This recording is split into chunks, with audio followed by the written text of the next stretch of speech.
India में ना हर 10 में से 5 यंगस्टर्स डायबिटीज, हेयर लॉस और मोटापे की चपेट में। और इन सब का कॉमन रीजन पता है क्या है? लैक ऑफ हैप्पीनेस, कभी खुश ना रह पाना, जिसकी वजह से लाइफ में स्ट्रेस बढ़ता है और हम ऐसी हरकतें करते हैं क्योंकि तुमको बचपन से ही ऐसा एनवायरनमेंट दिया गया है जिससे तुम बहुत कॉम्पिटिटिव बन गए हो, जिसकी वजह से एक फेलियर भी तुमको हद से ज्यादा डिमोटिवेट कर देता है। वर्ल्ड हैप्पीनेस रिपोर्ट के हिसाब से इंडिया 131 पोजीशन पे रैंक करता है, जबकि टोटल कंट्रीज ही 156 है। इसकी वजह क्या है? हमारी कंट्री इतनी पीछे क्यों है? हमारी कंट्री में तो सब चीज अवेलेबल है, सारे रिसोर्सेज है, फिर भी हम खुश क्यों नहीं है? फिर भी हम क्यों दुखी है? जानते हैं आज की इस वीडियो के अंदर। हमारे इंडियन कल्चर में किसी इंडिविजुअल पर्सन की सोच से ऊपर पूरे समाज और कम्युनिटी की सोच की वैल्यू की जाती है, और लोग हमेशा खुद को अपने रिलेटिव और नेबर या फिर पूरे समाज की नजर से देखते हैं। एग्जाम्पल के लिए मेरी एक जॉब लगी जहाँ मेरी मंथली सैलरी 50,000 है, मैं बहुत खुश होऊंगा।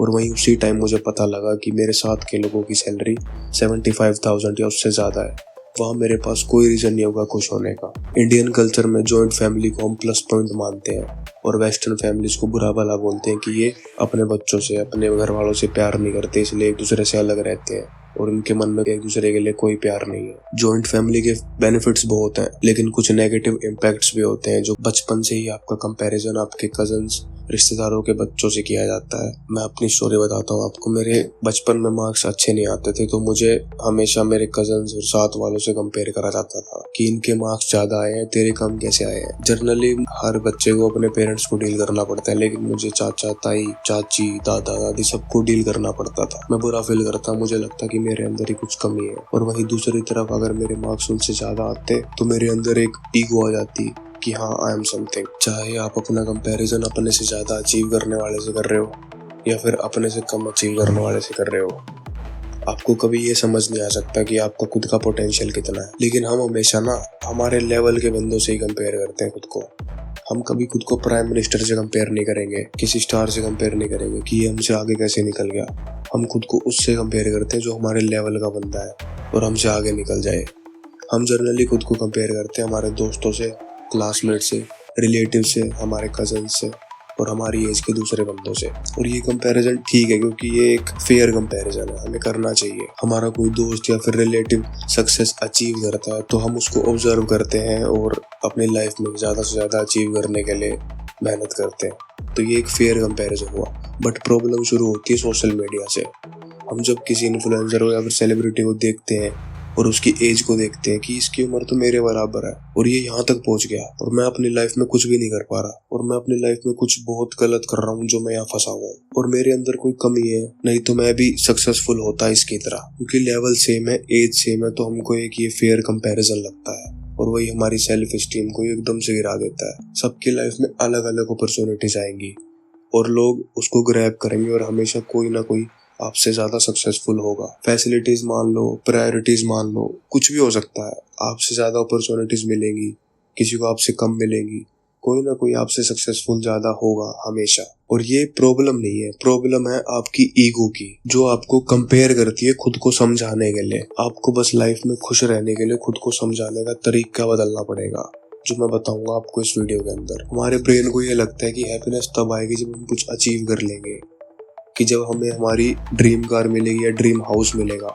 तब हम खुश हो पाएंगे। कुछ बड़े बड़े लोग बोलते हैं मेरे पास आज सब कुछ है लेकिन फिर भी मैं खुश नहीं हूँ। अगर हैप्पीनेस किसी ऑब्जेक्ट में होती तो वो ऑब्जेक्ट हमको हमेशा सेम लेवल की हैप्पीनेस प्रोवाइड करता, और ये इम्पॉसिबल है, ऐसा कभी नहीं होता। सारा खेल यहाँ अटेंशन का है। अगर कोई ऑब्जेक्ट या कोई चीज हमारे ब्रेन की अटेंशन को ग्रैब करती है तो हमको वो हैप्पीनेस फील होती है, क्योंकि हमारा ब्रेन स्टार्टिंग से ही प्रोग्राम ऐसे हुआ है कि उसको फोकस चाहिए होता है। एंशिएंट टाइम्स में जब लोग शिकार करने जाते थे या फिर अपने परिवार के लिए कुछ करते थे, खाना लाने जाते थे, तो उनको फोकस चाहिए होता। तो ये हमारे स्टार्टिंग से ही जीन्स में भरा हुआ है। जब हम फोकस करेंगे किसी चीज पे तो हमको डोपामिन मिलेगा, और वो चीज जब हमारा अटेंशन होल्ड करती है तो हमको हैप्पीनेस मिलती है। ये मूवीज हो सकती है, गेम्स हो सकते हैं, और इसी अटेंशन के लिए हमारा ब्रेन हमें रिवॉर्ड करता है हैप्पीनेस देके, जो मैंने आपको भी बताया। जो भी चीज हमको फोकस करने में हेल्प करती है तो हमारा दिमाग भर भर के डोपामिन निकालता है, जिससे हमें हैप्पीनेस फील होती है। और ये सब करके आप आर्टिफिशियली फोकस बढ़ा रहे हो, क्योंकि ये सब चीजें रियल नहीं है। मूवीज देखना, स्क्रॉल करना, ये सब रियल नहीं है, ये फेक फोकस ये फेक अटेंशन ग्रैब करने की चीजें, एक्सटर्नल चीजें आप अपने ब्रेन को दे रहे हो कि हाँ मेरा फोकस बढ़ाओ, मेरा फोकस बढ़ाओ। ये चीजें कोई आपकी लाइफ में वैल्यू ऐड नहीं करेगी, बस आपका टाइम वेस्ट करेगी। आपको हमेशा ध्यान रखना है कि आपके ब्रेन को आपको बाहर की चीजें, आर्टिफिशियल चीजें बहुत कम से कम देनी है। मैं ये नहीं बोलूंगा कि आप रील्स देखना छोड़ दो, मैं ये नहीं बोलूंगा आप वीडियोस देखना छोड़ दो, मैं ये नहीं बोलूंगा कि आप मूवीज देखना छोड़ दो।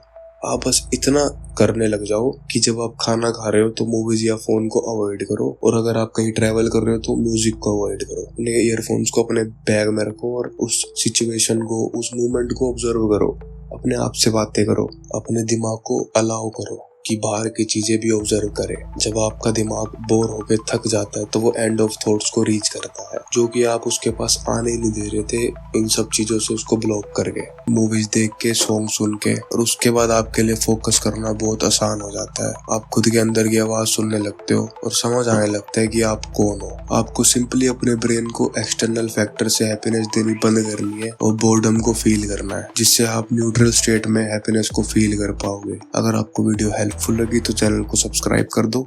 Be masculine.